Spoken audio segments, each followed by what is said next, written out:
Your expensive running watch is likely guessing your sweat loss based on an algorithm, but a simple bathroom scale can give you data that's 10 times more accurate.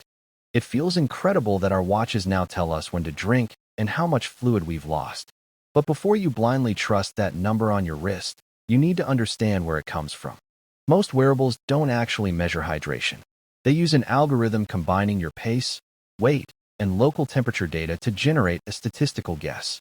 It is a mathematical model, not a biological measurement.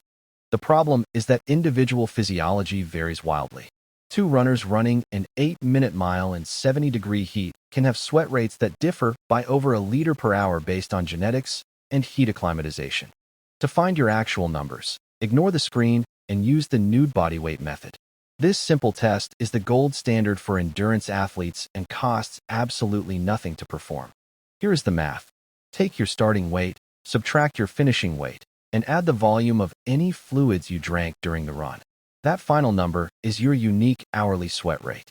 You don't need this precision for a casual 5K, but if you are training for a marathon or running in high heat, knowing if you lose 20 ounces or 60 ounces an hour is critical for survival. Once you know your rate, don't try to replace 100% of it while running, as that can cause stomach issues.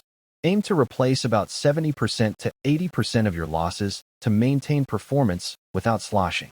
Use your watch data as a helpful reminder, not a doctor. If the data says drink, but your stomach is full, listen to your body. Real biology always trumps the algorithm. Data informs your strategy, but your body dictates the run.